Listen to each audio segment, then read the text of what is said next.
Halo pemirsa, jumpa lagi dengan saya Argo Pratomunugro. Kali ini saya pagi-pagi bertandang ke kediaman Mas Krisna Harimurti SH MH.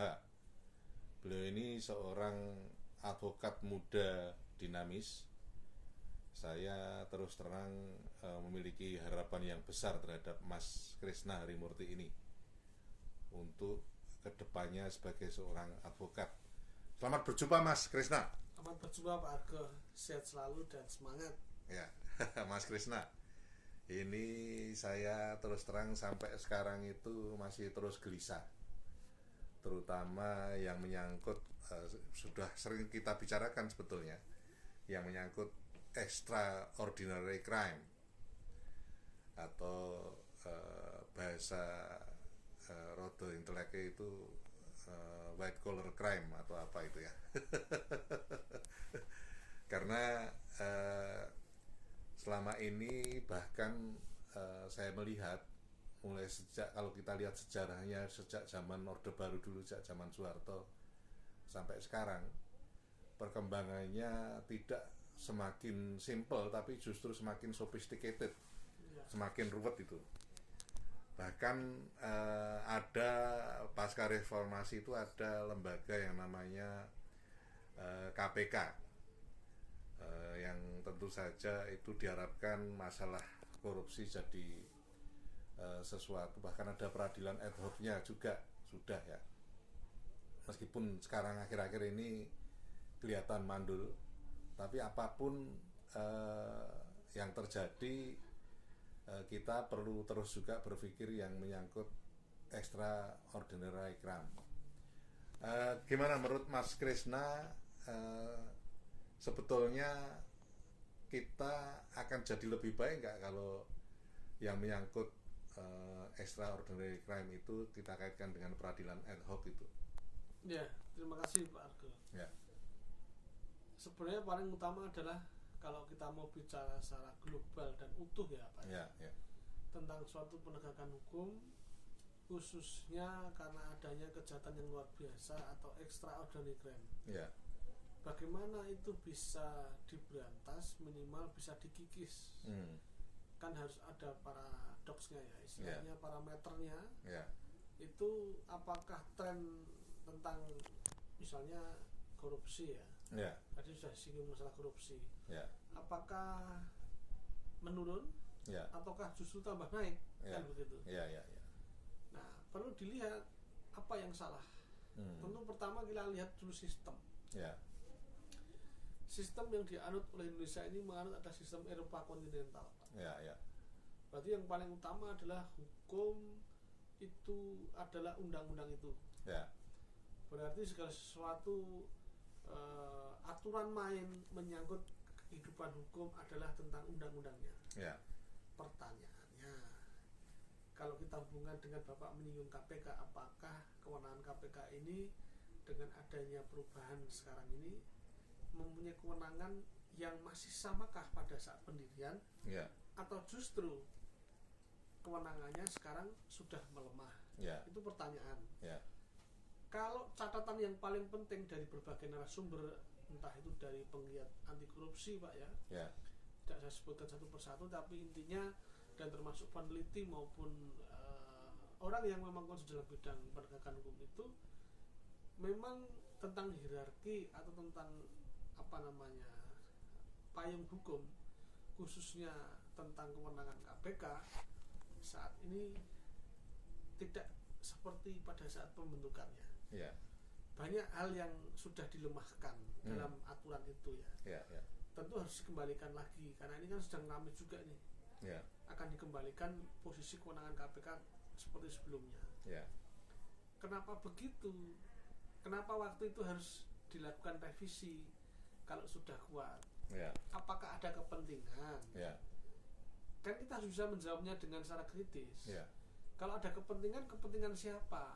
ya, Kan ini penting Pak. ya, Kalau sudah begitu, undang-undang mau dirubah seperti apapun, yang pertama ini Pak ya, yang kedua harus adalah dilanjutkan tentang integritas dari penegak hukum itu. ya, Yang menegakkan aturan bagaimana? masihkah hukum ini bisa dipengaruhi proses politik?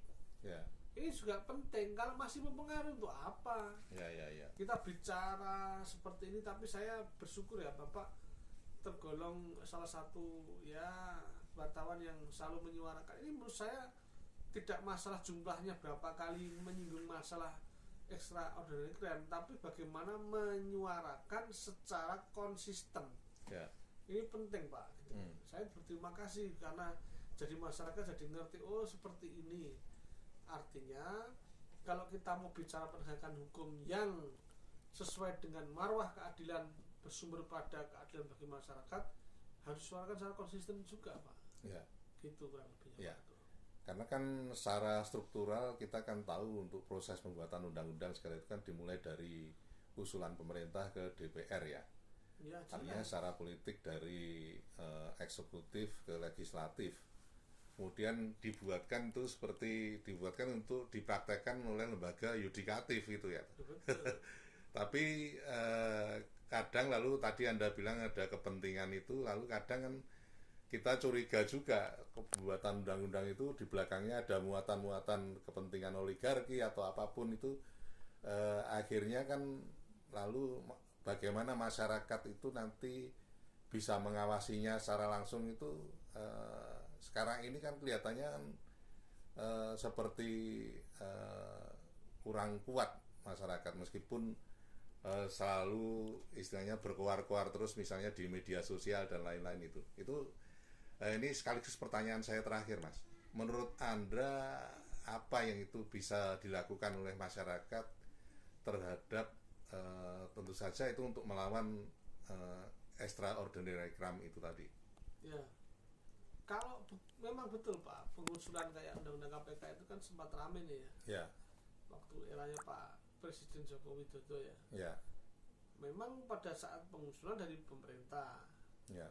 Tapi pengesahannya pemerintah tidak bertanda tangan. Ya. Tapi tanpa tanda tangan pemerintah pun itu tetap jadi. Kenapa? Karena memang sudah memenuhi forum. Ya. Artinya tidak bisa melemparkan begitu saja. Ya. Yang perlu dicatat begini, minimal kalau dalam proses politik ini yang terpenting sumbernya, muaranya, pembuatan undang-undang ini atau revisi undang-undang harus berdasarkan bagi keadilan masyarakat. Kalau misalnya ternyata kita sebagai masyarakat itu melihat ada klausul dalam pasal-pasal tertentu yang mungkin justru melemahkan atau bahkan justru meniadakan suatu kewenangan dari penegak hukum ataupun justru malah itu merugikan masyarakat, bagaimana? Pintu terakhir dalam suatu konstitusi di Republik kita itu adalah Mahkamah Konstitusi Pak. Kita bisa mengajukan namanya judicial review. Itu pun kalau pintu terakhir ini masih bisa dipercaya. Kan begitu. Iya. Kan kayak maaf nih, sekelas hakim Mahkamah Konstitusi pada saat purna. Siapa Pak Argo namanya, Pak Arief Hidayat, sampai membuat pidato, saya sangat menyesal, saya tidak bisa menjaga konstitusi secara baik di masa saya menjabat sampai saya purna.